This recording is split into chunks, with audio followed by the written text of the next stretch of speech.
Hey everybody, happy Saturday. So, listen, I have a question. Do you ever feel like you are in a marriage, not really living your life enjoyably? You're just there because it's on paper now, but you feel like you are in a loveless marriage. Well, today I want to talk to you about that from my experience, from my point of view. So, from any of you who are experiencing that now or have experienced that in the past, let's discuss it. So, for me, my situation, I was in what I call a loveless marriage for many years. Um, if you come across this video, you know, no hate. I'm just telling the story. Okay. So, anyway, got married really young. Wanted the whole, the husband, the children, the home, the dog, the white picket fence. Wanted all of that, right? And so in that fairy tale land, I got it. But it was years into the marriage where I started to feel like, you start to feel like you're single, married but single. Does that make sense? So you're in this marriage and you're doing all of your wifely duties. You're cooking, cleaning the house, tending to the children, taking the kids to Pop Warner football, um, doing the laundry, all of the household duties. Now you have a partner, but things don't seem like they are equally balanced. So sometimes we get into these relationships and these marriages only to eventually feel like you are in it alone. Now, I'm not doing any bashing. Again, I'm just telling my truth to the story.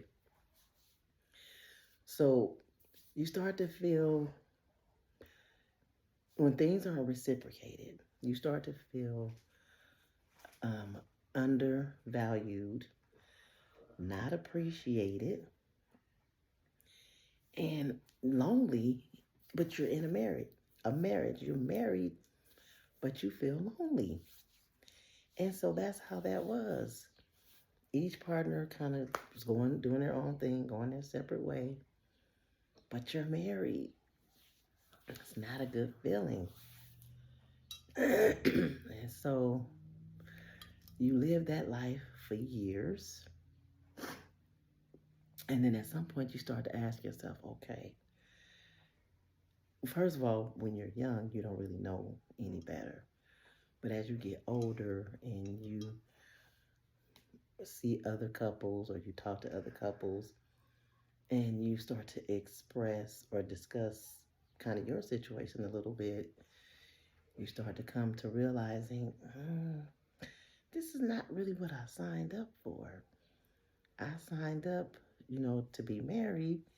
You want to feel loved, you want to feel appreciated, you want to feel adored, respected, all of those wonderful things, but it doesn't always work out that way.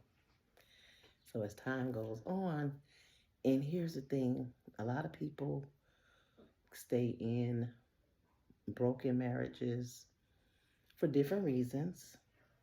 Some for financial reasons, some for the children, some for the sake of the children. Yeah, and then some people are just codependent, needy, and they just try to hang on to whatever piece of that relationship they can hang on to. In my case, I have to say it was the children. We have these little kids. And here's the thing, I grew up in a single parent household. And I vowed to never let my children grow up in a one parent household. But here's the deal. We don't know that it's more toxic to raise children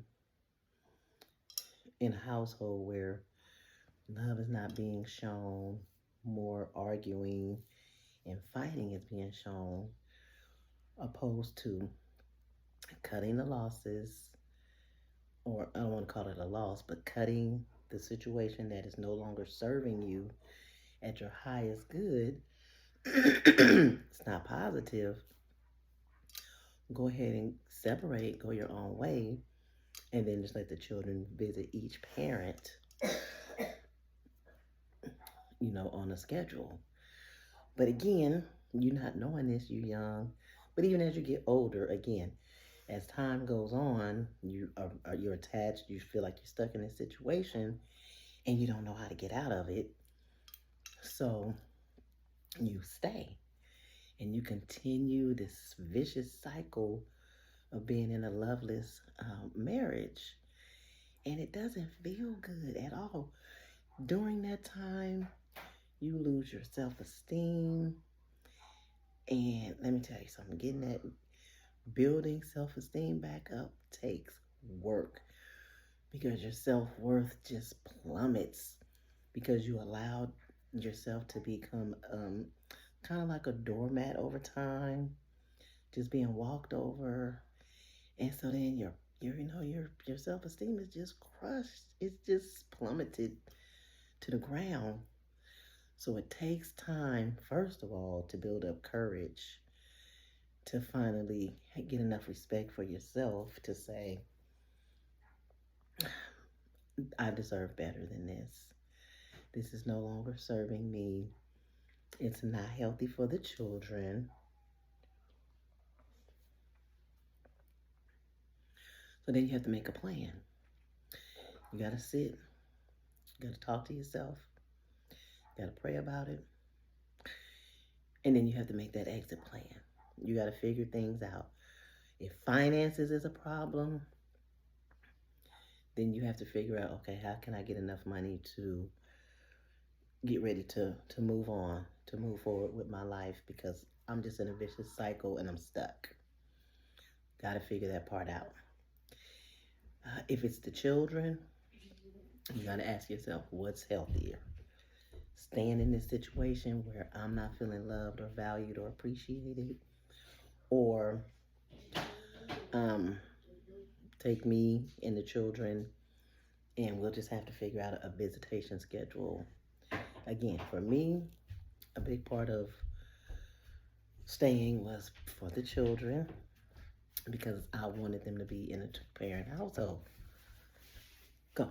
To be in a two-parent household. So I stayed. But at what cost? The cost of some happiness, self-esteem. But eventually, years later, it took years later, I said, okay, enough is enough. I'm going to decide to move on. And that's exactly what I did. I strategically planned how to have myself in a position to move forward. No ill intentions. It had to become about me and my peace of mind, me getting my self-esteem back. Now, granted, nobody's perfect. I'm not saying I was perfect by any stretch of the imagination. But what I am saying is, for me, my feelings, my emotions, that was me. I felt like I was in a loveless marriage. At times, you wonder, not only does this person love you, but do they even like you? Sometimes you're in a marriage and people, they don't even like you. That's why it's important when you get into a relationship You want to know that your spouse or your, say hi, crunchy face. Hi, Bishop. Okay, bye. My grandson, he wants to say hi. Okay, go watch TV. You want to make sure that the person even likes you. Sorry, his face. He just woke up. He's straight out the bed. I gotta get him cleaned up. But you gotta make sure the person even likes you, let alone loves you. Because if you don't like each other, it's not gonna go far anyway. So we get into these marriages, and then we start feeling stuck after a while if it's not going right, and then we try to figure out how to get out of them. Well, you have to put your big girl underwear on. You got to get a plan together, and you got to, you know, well, let me back up a little bit. Try everything you can to make it work. Counseling, we tried counseling, church, all of those things, and it just wasn't working. So, because I ain't telling nobody to just leave, but if you feel like you're in a loveless marriage, try everything, and then if it doesn't work, then you have to make an executive decision over your life to move on, but release the situation with love so that there's no resentment, no animosity. Clear all of that out so that your side of the street is clean.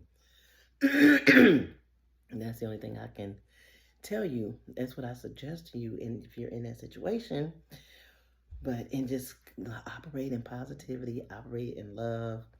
But it can be damaging to your spirit. You want to shine bright.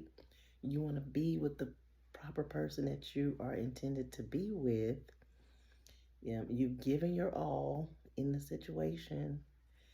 And that goes for men too. I'm just not talking about women. It happens to men. A man can find himself in a loveless relationship too. But who wants to live like that? Nobody wants to live or be in a situation where you're supposed to be being loved, feeling whole, and having a happy life, a happy marriage. First and foremost, let me say this too. And if I forget to cover any parts, and you are in a marriage, and it's blooming and it's blossoming, please in the comment section state that. But first and foremost, you have to love yourself. I understand that.